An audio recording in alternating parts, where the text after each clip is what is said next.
Hello, welcome, welcome. Thank you so much for joining today's Transit Talk. This is RVA Rapid Transit's Transit Talk.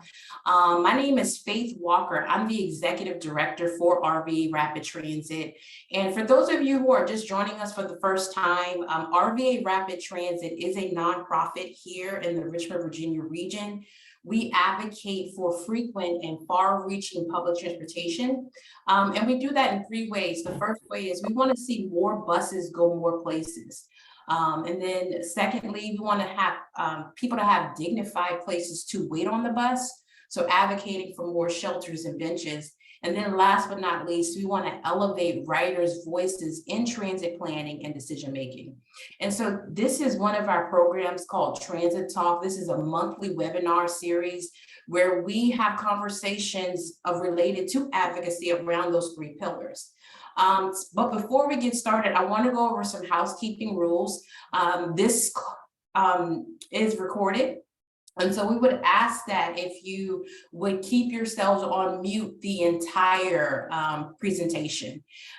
We will have an opportunity for Q&A. We would ask that you please stay on mute. And if you have a question, we want to get to them, put in the chat #Q so that we can clearly identify your question if there's some chatter in the chat box.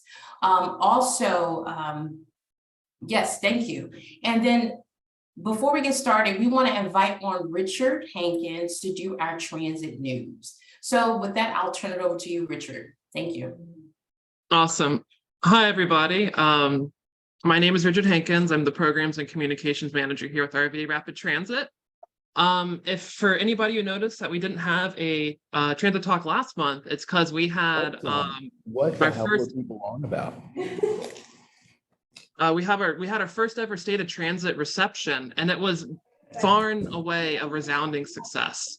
We had over 120 people come, all interested in different aspects of transit, and we were so excited. We had 4 elected officials come, 2 from Richmond and 2 from Chesterfield. So we were just so ecstatic to feel the energy and the buzz for public transportation at Richmond. Secondly, there is a new Transit Center report that talks about the workforce challenges of public transit across the nation, including GRTC. For those who don't know, Transit Center is a nationally minded transit advocacy group. And GRTC does have some holes both in administration and hopefully it's being, it's going to be improved. But as of now, there is still an operator shortage, even with a significant wage increase back in April. And then also there is the Virginia Transit Association is hosting the Virginia Transit Leadership Institute. It's the inaugural class. I do want to invite, I think Sarah's on here. Do you want to give a 30 to 45 second spiel and drop a link in?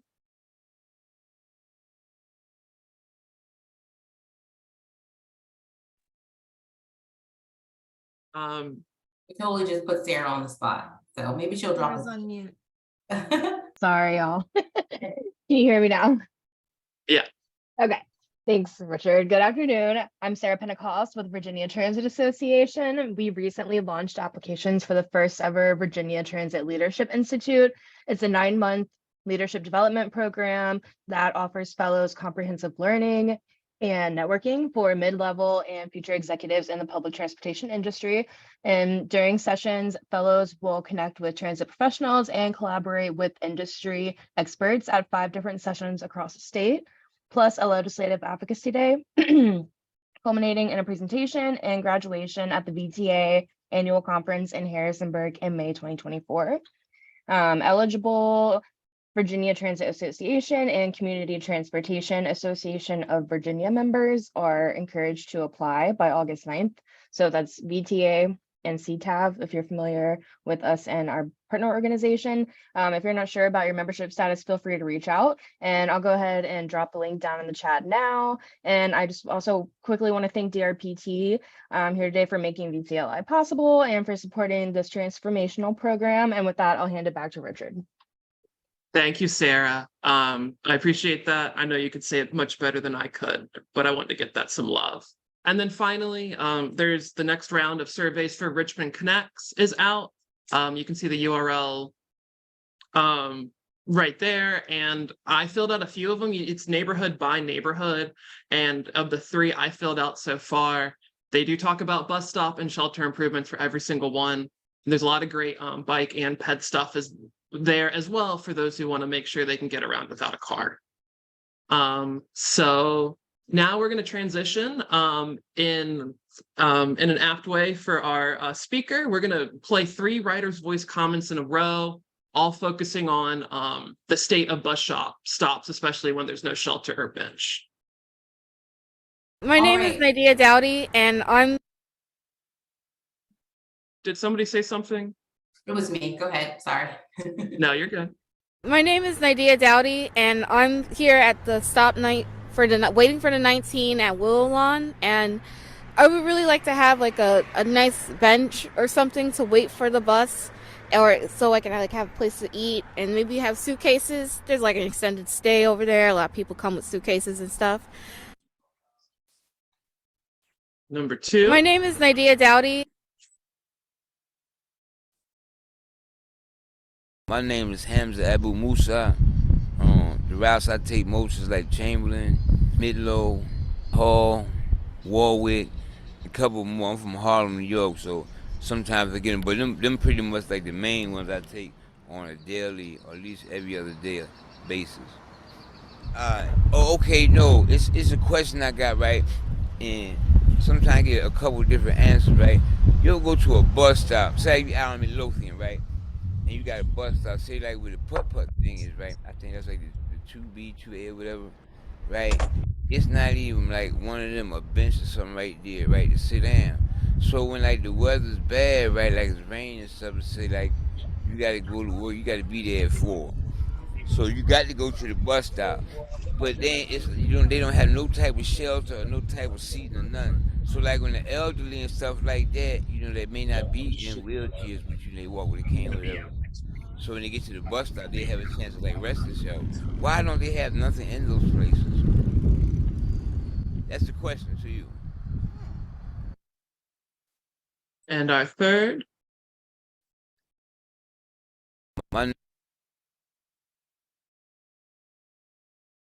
Dapper Brown.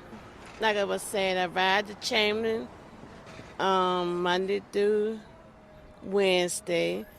Then there's some bus stops. Seats at 4th and Broad on both sides. Because like I said, when a lot of people get off from work, they're tired, they need to sit down.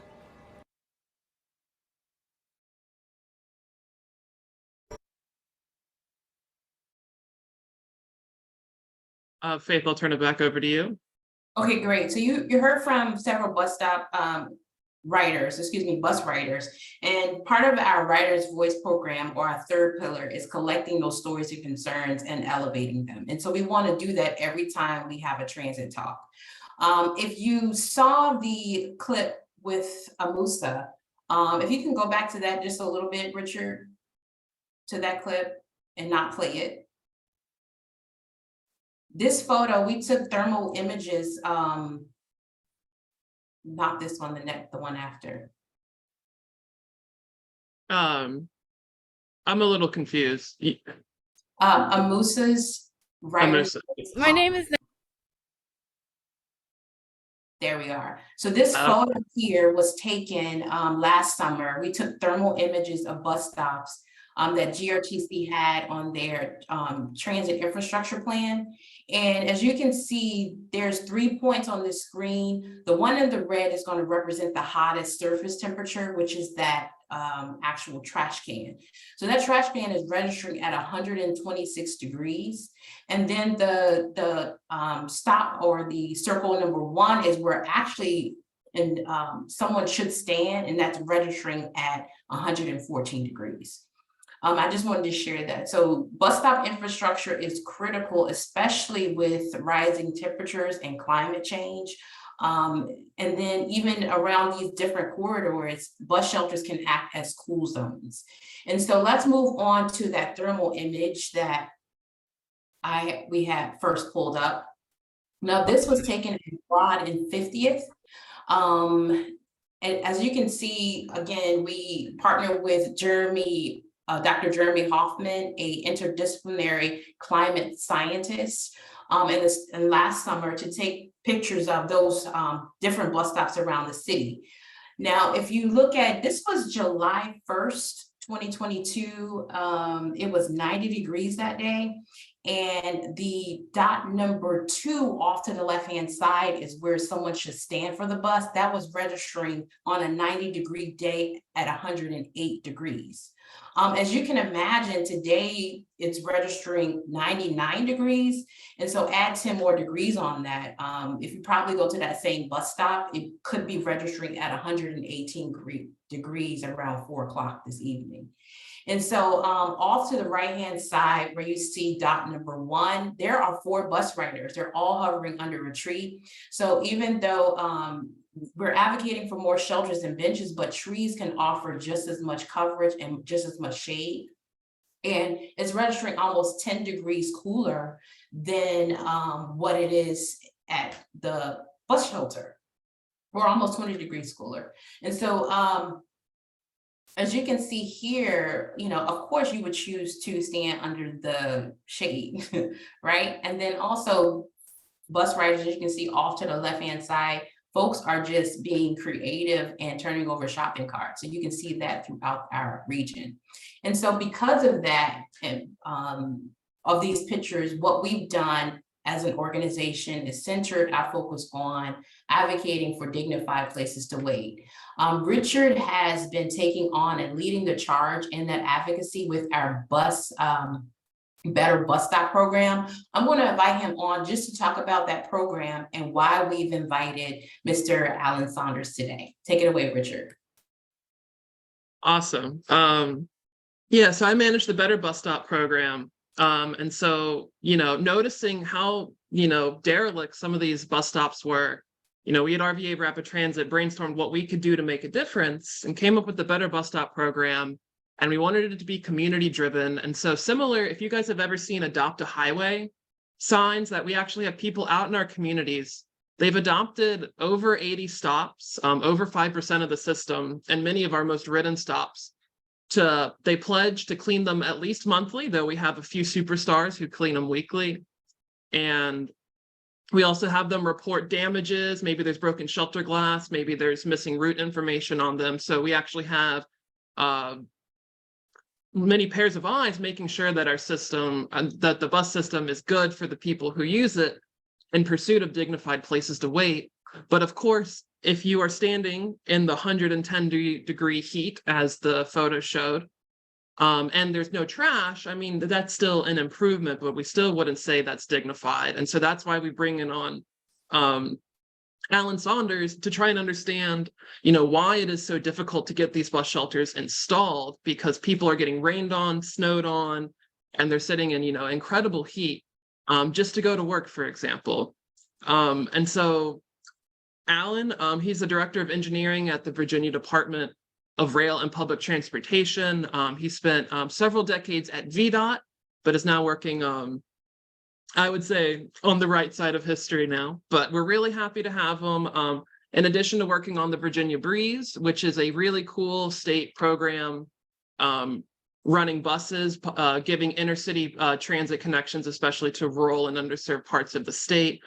He's also been working on a lot on why it is so hard to improve our bus stops. So without further ado, I'll turn it over to you, Alan.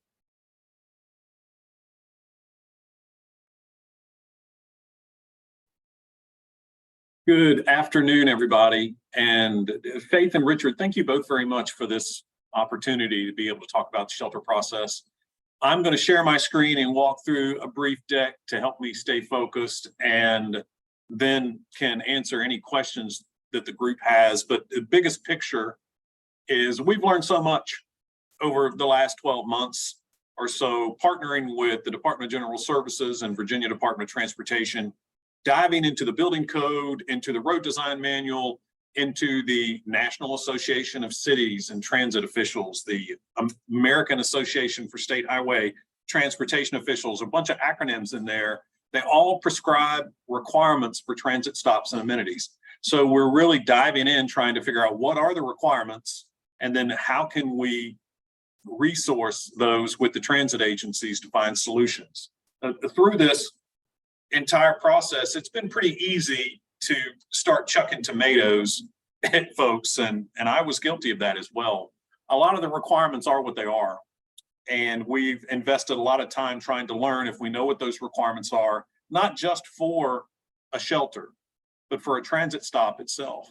And how, if it's not a good spot for a shelter, can we find a solution to give the riders a safe location and at least some type of amenity while they're waiting for their vehicle? So I'll walk through this, see if you have any questions, and then can follow up with you individually at the end of the presentation. I'll splash my email address, and you're welcome. Either Richard's got all my contact information, so be glad to follow up with any of you and address any specific needs that you've got, coordinate with you or the Virginia Department of Transportation, help find a solution for a specific stop. But we'll do everything that we can to help. So I'm going to share my screen real quick. Screen 2. There we go.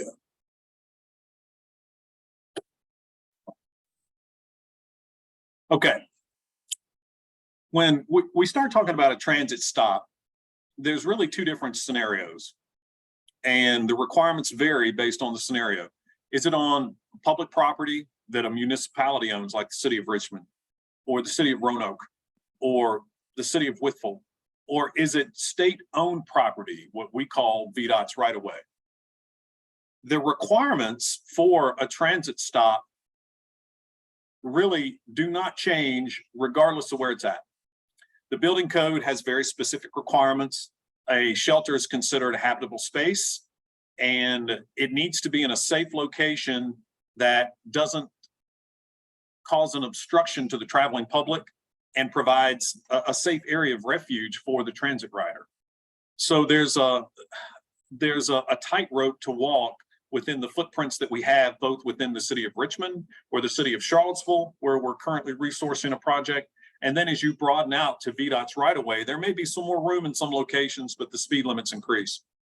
So the first step that we really do in transit stop is really look at where is the stop and what is the need. And from there, if it's on VDOT's right-of-way, begin to collaborate with VDOT to determine, does VDOT have an improvement planned at this location? Are they going to add a right turn lane?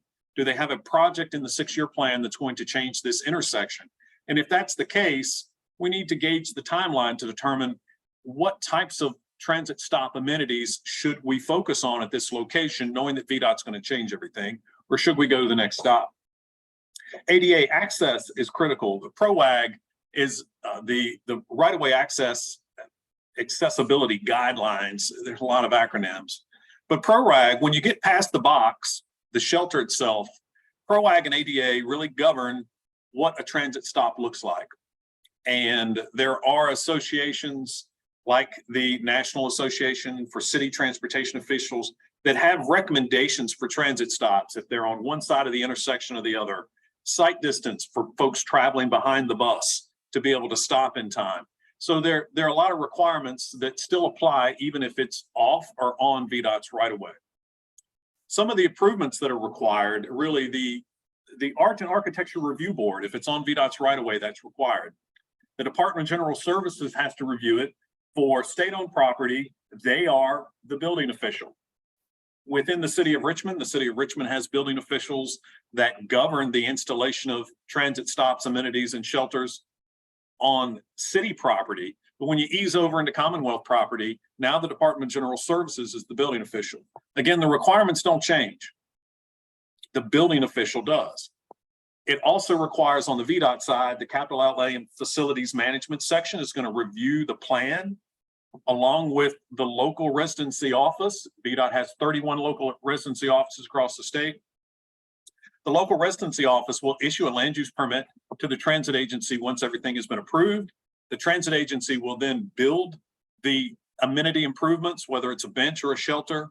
If it is a shelter, it has to be inspected by a licensed professional engineer in Virginia, certificate of inspection provided back to the Department of General Services, who then issues a certificate of occupancy for that shelter.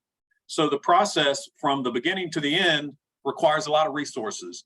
And one thing that we are doing at DRPT is trying to navigate within the process to determine how we can leverage our resources to help the transit agencies provide more stop solutions. And that is something that I'm very grateful for. I have to put in a plug for our director, Jennifer DeBrule. But for her, we would not be able to dedicate the resources that we have been to this need. Bethel Kefyalo and I are both engineering managers with DRPT. We have a broad spectrum of projects from a couple of $100 million metro stations to rail projects, yet Jennifer has made it a point that we find solutions to resource this process. So it's very, very important to her, and I'm very grateful for that. Lots of acronyms. I can share this. When you look through VDOT's 10-page guidance document for installing a bus shelter on VDOT's right-of-way, it has an initial splash page of nothing but acronyms. So it's important to understand all of the acronyms. I have a few of them up here. And when I share this presentation, because they're referenced throughout the presentation, I wanted to include that. But it's also available on VDOT's website. And initially for the bus shelter on VDOT right-of-way, that's the one I'm going to focus on for today, right now. It really does start with a collaboration with one of the local residency offices. And there's 40 plus transit agencies across the state, and many of them have funding for shelter projects that have really gone nowhere because it's not just the transit agency. The VDOT, in some instances, might not know what this process is either. I was the residency administrator in Louisa and supported Orange, Fluvanna, and Louisa counties, and I had never received a request to install a transit shelter. So I was never exposed to this process, and there are many residencies out across the state, especially in rural areas, who don't know what this process is. So a big part of what we're doing is generating awareness about this process, and the first step is really collaborating with them. There's no use for any of us to focus our energy on a transit stop that is not safe for riders, does not provide a good location, or there's no room, there's utilities, either underground or overhead, or there's a future project that's coming that may be in conflict with that transit stop, and both will need to be revised. Once we've got past that step, collaborate with VDOT, make sure the stop's a good location. It meets, in theory, most of the roadway design and VDOT's requirements. Then DRPT currently will request a project code from the Department of General Services. We'll collaborate, and I'll show you real quick. And I'm not going to leave this up, Richard, I promise, because it is painful. We collaborate with the shelter manufacturers and the transit agencies to walk through the designs for the bus shelter. And all of these designs are based on building code requirements. It's not simply something that you can go out to Amazon.com and purchase.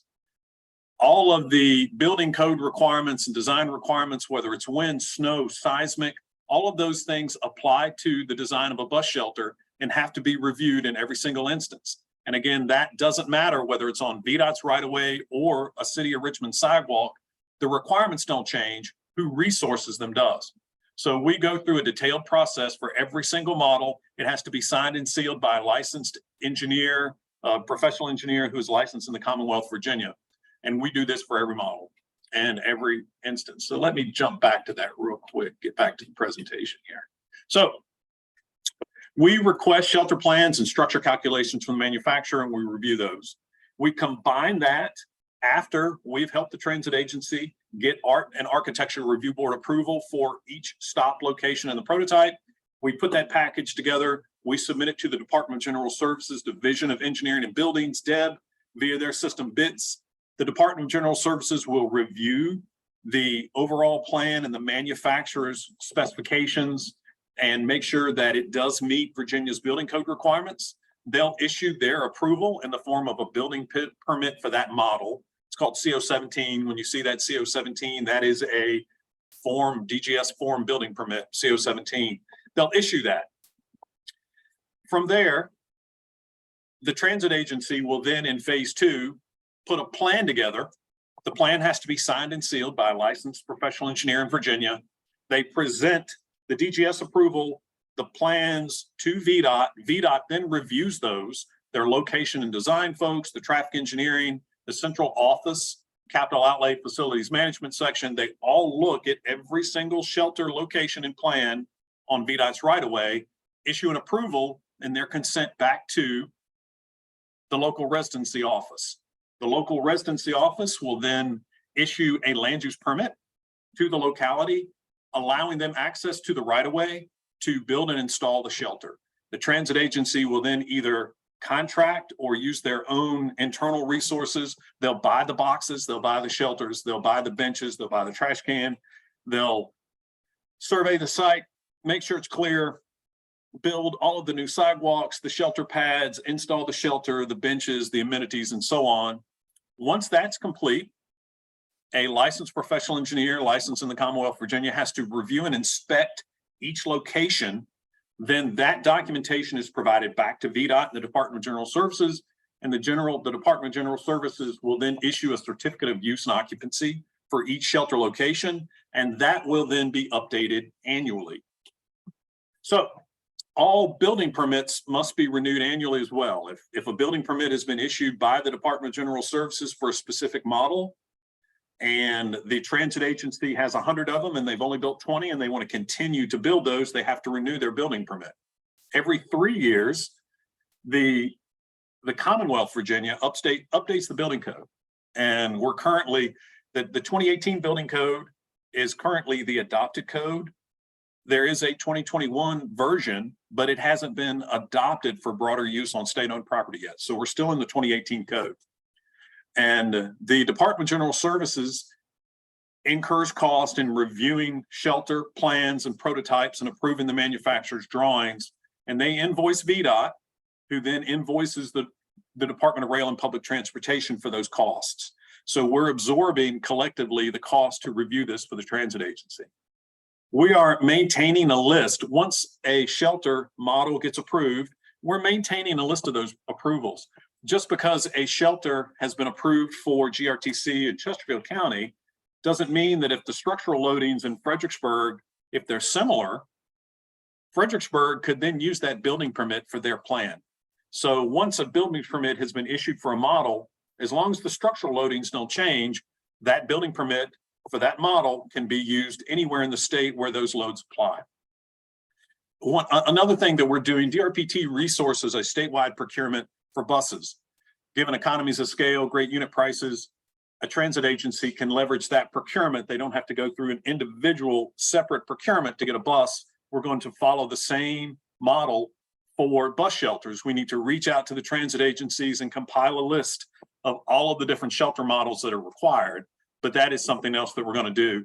And like this, we continue to reach out to stakeholders across the state to help generate awareness about what the requirements are, who the resources are, so that we can advance more shelter projects. In some instances, a shelter may not simply work. There may not be enough room. There's nowhere in the clear zone where you have a safe place for the inhabitants of the shelter to wait for the bus without posing an obstruction to the traveling public. There's a fine balance there. And sight distance and other things can impact that. So when we look at a transit stop, if there is an instance where a shelter may not work, don't let the perfect be the enemy of the good. There's still an opportunity there to provide some type of amenity for the riders. At least if they've got a bench, they have somewhere to collect their refuse, get out of the way of the traveling public. We want them to have a safe place to be, even if we can't figure out how to put a shelter there. So we're really thinking about across the state, even GRTC alone plans to put in 1,200 plus shelters over the next 3 to 5 years in transit stop amenities. It's fantastic. There's a wave across the state of transit stops and improvements. So it's coming. I want everybody that's listening to this to know that we're focused on it, and it's going to take time, but there's hope. And we continue to see the fruits of our labors, not only in the Richmond metropolitan area, but throughout Virginia. We've got a focus on a project that we're working on with Charlottesville, but we're also going to start and look at a solution for the town of Blackstone and get some shelters and transit amenities in for them. So we really are focused on it and continue to learn about the requirements and figure out how to resource it. And I don't want to forget about NEPA. A lot of the shelter locations, amenities, improvements leverage federal aid. And for federal aid, and GRTC is going through this now, and thankfully they've done a lot to learn about what the process is. But any stop and improvement still needs to at least fulfill the requirements of NEPA, go through a checklist and review process, or the SERP, which is the State environmental review process. And then you have the National Historic Preservation Act, the NHPA. So all of those requirements still apply to a shelter. It's an improvement within a public space, and those things apply. I included a lot of design considerations out here in this brief. I'm not going to go through a lot of them in detail. The point of this slide, just like the design calcs, was to impress upon this group that there are a lot of requirements. And DRPT, VDOT, the Department of General Services, none of us have created these requirements. We're just trying to figure out how to fulfill our obligation to them in the best way possible. And it is something that we learn every day and try to make opportunities for improvements. VDOT has requirements. The accessibility guides, ProAg, those requirements, the ADA requirements, those are fixed. And we try to work within the framework of all of these requirements to find a solution.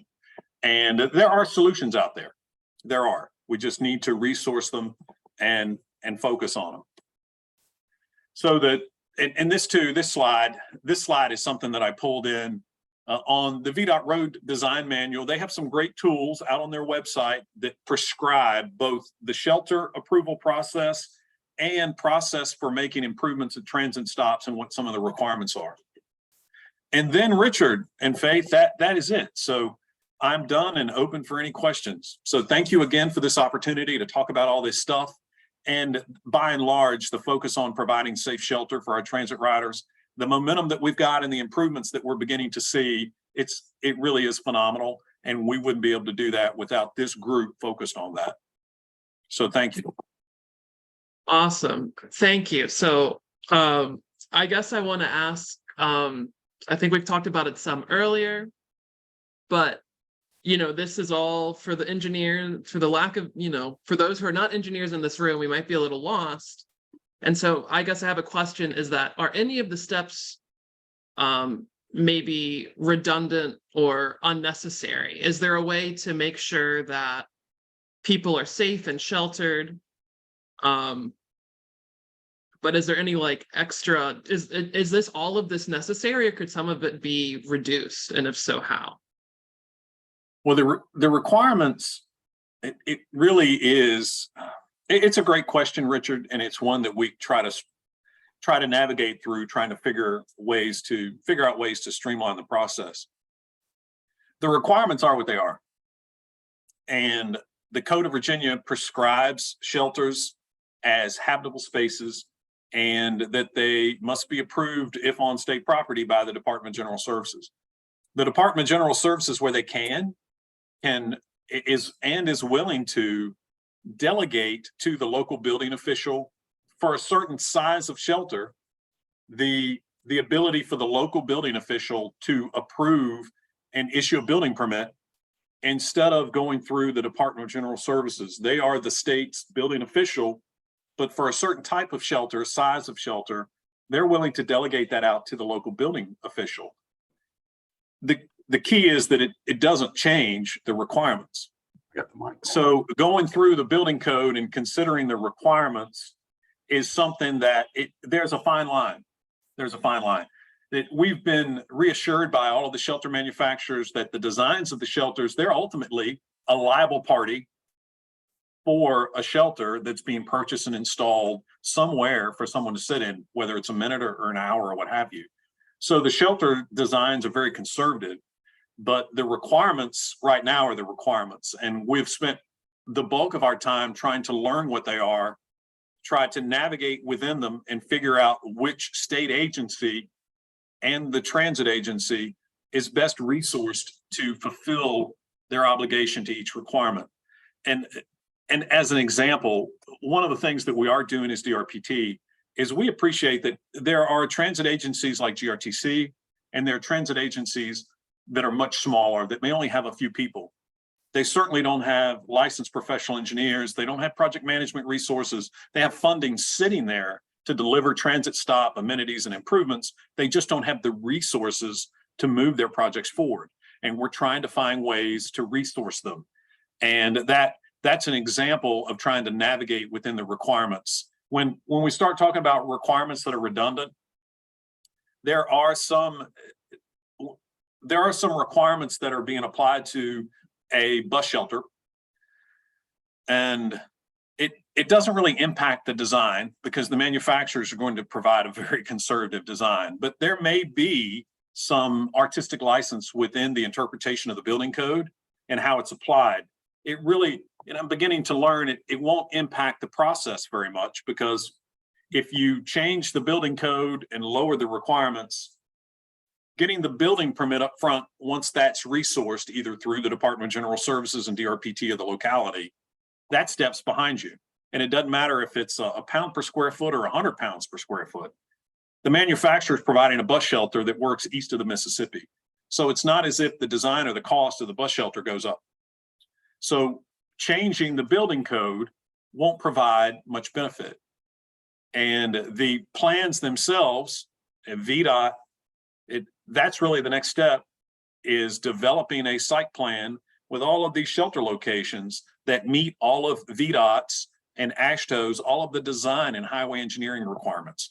And if it does not, it requires a design waiver or an exception, which must be approved at a higher level by the district's location and design engineer.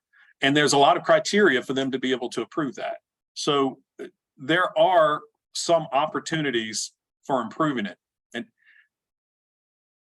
we want to make sure that every amenity is safe and that every solution that we provide is safe. And it's very easy because we're all so frustrated and we want shelters and amenities out on these stops tomorrow. We don't want to go so quickly that we neglect a safety facet that needs to be a consideration that we would regret in the future. And one of them, when you're in a metropolitan area and the speed limit's 25 miles an hour, we have a lot of solutions within the existing right-of-way, bumping out the sidewalks, doing a lot of things to put in a shelter.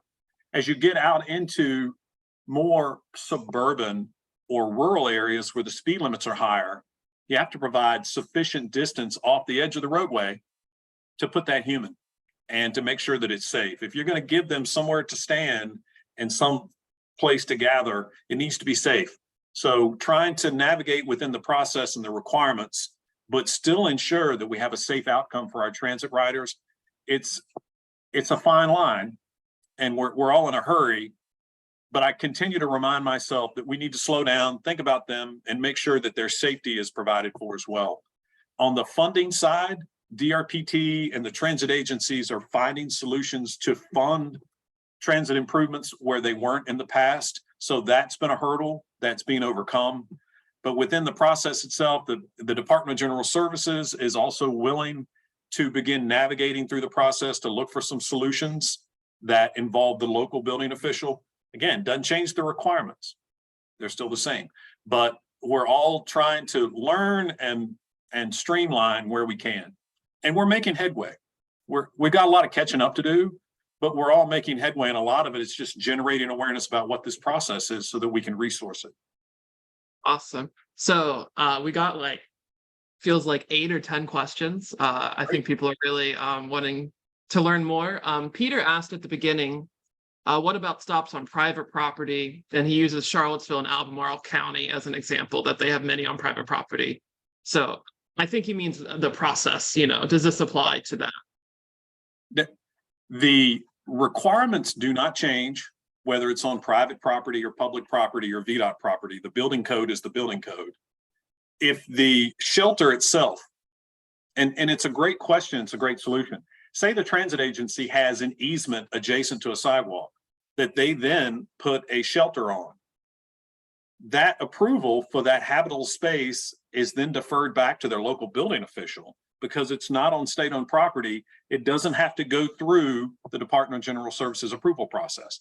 So in response to that question, if there is a solution for a transit stop, and I know there are other transit agencies that are looking at this as well because they simply don't have enough right-of-way. You can't put a sidewalk bump out into the travel lane so that you can add a shelter. There's simply not enough right-of-way there. So they're getting an easement and they're installing ADA accessible improvements in the shelter, the slab, putting all that off the right-of-way on an adjacent easement and then providing access to it. And I think that's a great synergy. That's a great solution. Cool. Lindsay asks, just so I'm clear, other states don't have the same long process to install a shelter. Has VDOT or maybe you guys looked into learn lessons and how to improve our process from others? It's a great question too. We've really looked at our neighbors and tried to determine how they can provide transit stops and solutions faster than we can.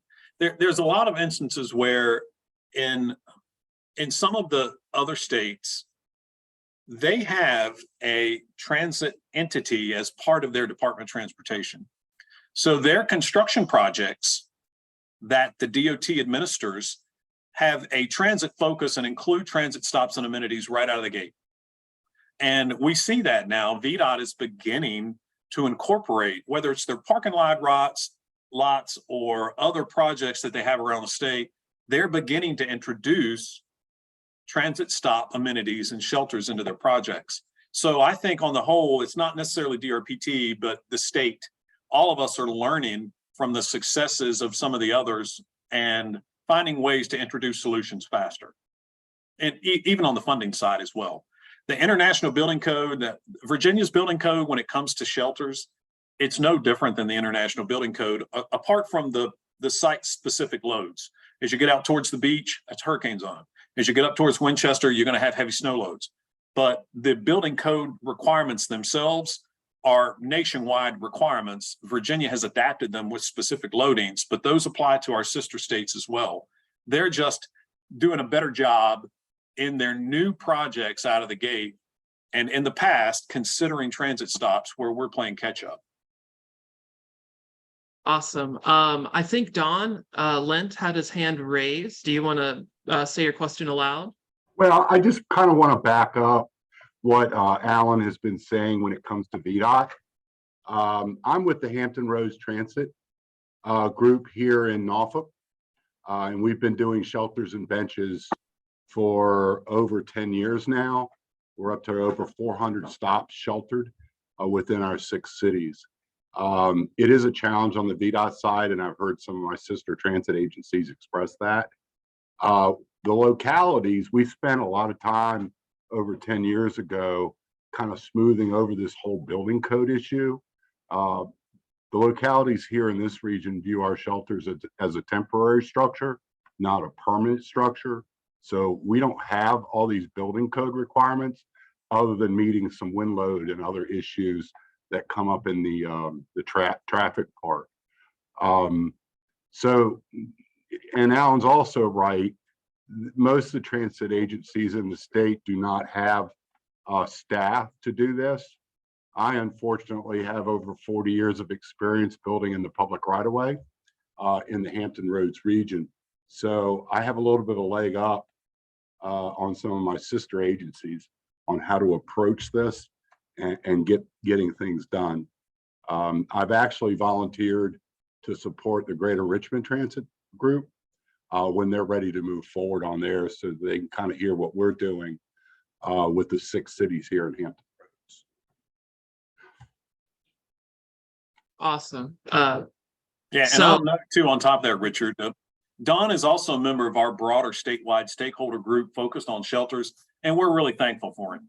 He has cut his teeth on so many different issues, and Don's an amazing resource. So some of the collaboration that we've got and lessons they've learned, we're applying statewide, and it's big help. So thank you, Don. We appreciate you. Awesome. Thank you. Cool. Okay. Next, I think it's Mason's question. And there's, I'm going to combine Mason's and Kimberly's because I think they're two sides of the same coin. Mason asks, what would be the key legislative targets to streamline this process, Alan, for DRPT and that of other agencies? Would it be an amendment to the building code, ... or something else? Kimberly asks, and especially us being a grassroots advocacy organization, what is one thing I could ask a state legislator do to make this process easier? Well, it's not amending the building code. The building code is there for a reason and its requirements. The local building officials and the Department of General Services building officials navigate within that building code to find the safest solution. So I don't recommend changing the building code. How we apply that building code to different circumstances, as John just noted, some of the local jurisdictions can consider using the temp elements of the building code versus a risk category 1 or a risk category 2. And there's a lot of different risk categories and applications within the building code that the local building official can navigate within to find the best solution for habitable space in their region. And having the ability within the Code of Virginia, even though the Department of General Services has the ability now to delegate their building permit authority on state property to the local building official. It would be great if that were clarified. It's a little squishy because the Code of Virginia in that title indicates state-owned buildings on state-owned property. And the localities, the municipalities, the transit agencies own and install these shelters. It's not a state-owned building. It is a locality building. And in many instances, the locality is then responsible for maintaining them. So there are some opportunities in that section of the Code of Virginia to clean it up so that if Director DeBrule or any of us who are currently focused on and resourcing these amenities and improvements win the lottery tomorrow and take another step, that we don't have to worry about our successor coming behind us and having to also relearn what all of these requirements are and how they're going to partner with housing and community development and general services and the other state agencies to relearn what all of these requirements are and how each of us are going to apply those requirements within the code and its limits. So having some additional clarification, especially on the administrative code side, where if the Code of Virginia, where it currently, A, it establishes that a bus shelter is a habitable space, and B, it identifies the Department of General Services as the building official for any building, state-owned building, on state-owned property. As you get over into the administrative code as it applies to transit stops and shelters on state-owned property, it could do a much better job defining who is responsible for what. And I think that would be a great opportunity. It would help eliminate a lot of what we spent the last 12, 14 months trying to figure out. Oh, awesome. So now I think we're on to Diana's question. Accessibility wise, if a shelter doesn't reach pro-reg ADA requirements, are we not able to improve the bus stop at all? I guess that's a great question. And that's what I would recommend. If you've got a scenario, you've got a location where because of drainage or the circumstances of the site, underground or overhead utilities, limited site distance, if it's still a transit stop and you can find a way to make a safe stop location for the traveling public, the transit vehicle operator, and the transit riders, don't let the box be a hurdle. Don't let the shelter itself be a hurdle to making an improvement where you have a broader boarding platform, a larger boarding and lighting area, other things like benches. And we've seen you folks on the transit side have had some incredible solutions trying to find something. And thinking out at CAT's got several locations to where they have a solar lit light at the stop, and then they have 2 benches that are on the pole itself for the transit stop to provide someone with a place to get off their feet for a little while. They're not out of the sun, but it's a very unique solution. And we've seen those around the state where the transit agencies are trying to do something. And that's what we would encourage. If it's not a good spot for a shelter, don't let that be the enemy of the good. Find some solution there that helps your transit rider. And we'll certainly help with that. And VDOT will too. Awesome. For those who aren't aware, CAT is Charlottesville's area. Yeah. John asks, well, John wants first thanks you, Alan, and then related to my earlier question, which of the steps in the process typically take the longest? Well, now it's changing. Initially, the building permit process was the longest. That was the hardest step. The transit agencies simply were not resourced to collaborate with VDOT, with the Department of General Services, with the manufacturers for the shelters, and then provide packages to submit to get their building permits. Now that DRPT is resourcing that step of the process, we're doing that ourselves with DGS, and it's going very well. So they've streamlined it. They've granted us access to be able to submit packages where we are collaborating directly with the manufacturer for the locality to DGS through their system. and they will review it. We're going to make sure the submittal is correct the first time. It's not a lot of back and forth. Before, the transit agency would have to hire an engineering firm to be that liaison. And if the Department of General Services found something that didn't comply with the building code, they'd have to send it back to VDOT, who sent it to the transit agency, who gave it to their engineer, who collaborated with the manufacturer. And now that DRPT is resourcing that step, the first phase of the process is streamlined significantly. So now we get to the next step. And that really is trying to come up with a plan when it's on VDOT's right of way that works within VDOT, the AASHTO, the American Association of State Highway Transportation Officials, all the different entities that prescribe requirements for transit stops, amenities, and shelters, trying to find a solution at each individual stop. And one thing that we've really had to do is take a step back. Transit agencies are very beholden to their stops and their routes. And there may be a circumstance where in Charlottesville area transit, we just went through this and they were very flexible about, you know what, why don't we put our stop down there? Is that better? Why don't we move our stop over here across the road? Is that better? Is that a better solution that provides a safer solution for our riders, the traveling public, will allow you to meet VDOT and all those requirements?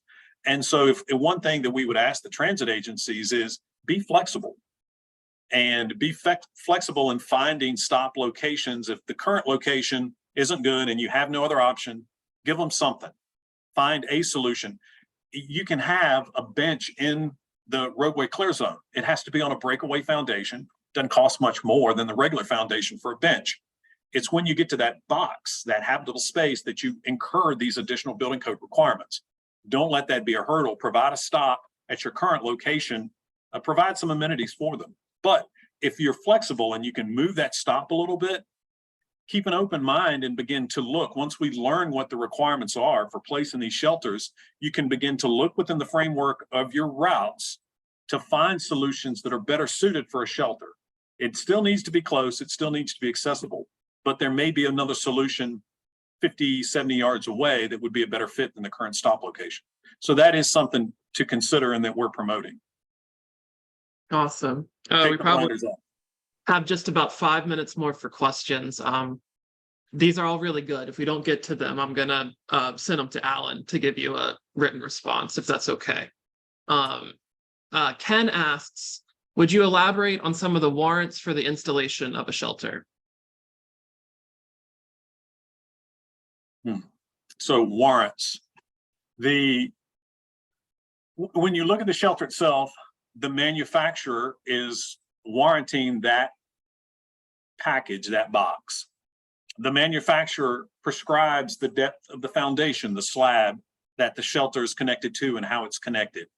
And so there is a licensed professional engineer in Virginia who designs the shelter. They design the connections to the slab, and they design the slab, they design the foundation. So as long as it's built according to the engineer's prescriptions and the manufacturer's requirements, that's one venue for warranty. And also the transit agency is paying a contractor to install it according to those approved plans. And the contractor too will warrant that it's been installed correctly, and there's no statute of limitations really on Commonwealth property. So I don't know if that warranty would expire if some latent neglect was discovered at some point. And then beyond that, the site itself, where me, for example, if I'm designing the site solution, I would warrant that, and that it meets ADA requirements, that it meets all of the ProWAG requirements, all of VDOT's road design manual requirements, all of AASHTO and NACTO. And I would, if I designed that and I signed it and seal it, I would be responsible for that.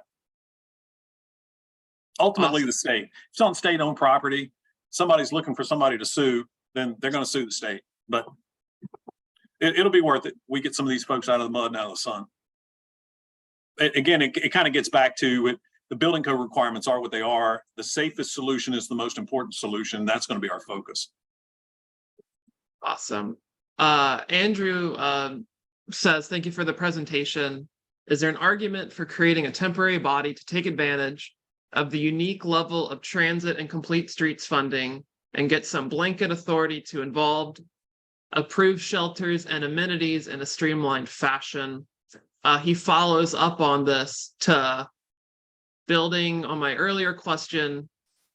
is there a way for DGS, VDOT, and DRPT and anybody else to delegate their authority so there's just one state entity to get this done quicker to the same process, but eliminate the between interagency? They could. The simple answer to that is yes, but it's not a simple question. And the Department of General Services and the Department of Rail and Public Transportation cannot dictate to VDOT what they do with their right of way. And the VDOT certainly needs to play a role, and they're the most important part. The VDOT knows what the roadway design requirements are. We, because we've invested so much energy into it, understand the transit element and features and amenities portion, but VDOT knows that too. So again, they're beginning to incorporate these stops and improvements into their new projects moving forward. As developers and localities proffer improvements for subdivisions, they're including transit stops. So we're going to see more and more and more and more of these, but I guess it can be done. Having a central focus, that would be great. Trying to navigate that between the agencies and figure out who is going to do what. The hardest part right now is trying to figure out who is in resource it. And all of us are stretched pretty thin, and VDOT has 7,500 folks, but they too are very busy. So trying to find dedicated resources for this would certainly help the cause.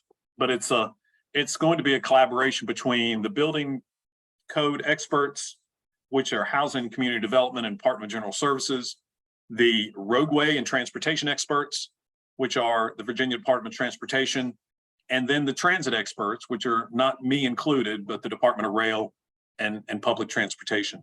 So it really, I think, unless somehow all of that SME was gathered into one pot, it's going to continue to need to be a collaboration for finding amenity solutions, whether it's a bench or a shelter, with the transit agency. It's a great question. It is. Awesome. Well, it is 12:58. Alan, thank you so much. The engagement and everybody, the engagement was phenomenal. If you don't mind, are you willing to drop your email in the chat while Sure. Faith wraps this up? And Sure. if you could stop sharing your screen so I can share. Will. I sure will. And Faith and Richard, again, thank you very much for this opportunity. We really appreciate it. Thank you. Thank you.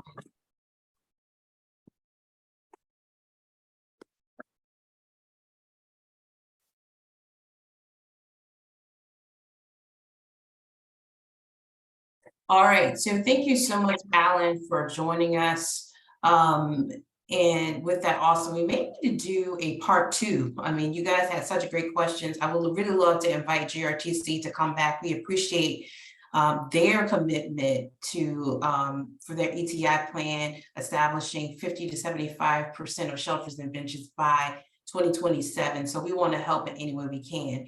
We are looking for board members. So if you have treasury experience, you ride the bus, you have fundraising experience, you have a passion for public transportation or civic engagement, we invite you to apply to become a board member. Or if you know someone who has that experience, we would love for you to recommend them to us.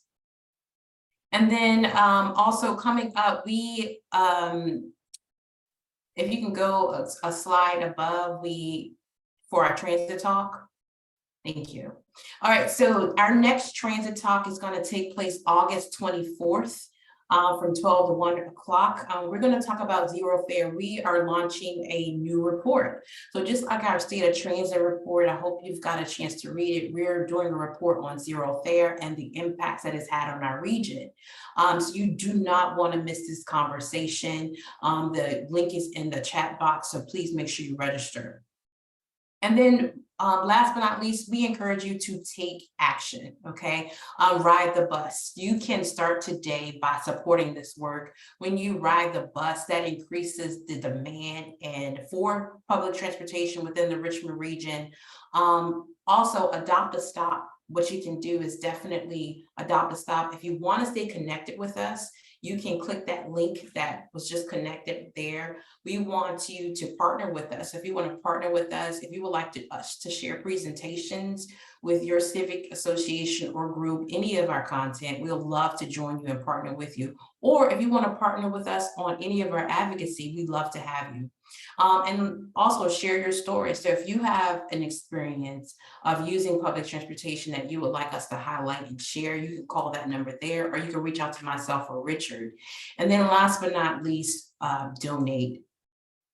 Private donations support our work. Consider becoming a monthly donor. It allows us to continue to advocate for frequent and far-reaching public transportation, but also give you great content. So with that, thank you so much for joining us today. Thank you to our guest, Alan Saunders, for giving us such a great presentation. This is recorded, so you can come back, listen to this again, but also share it. Thank you. We'll see you next time. Thank you for joining us.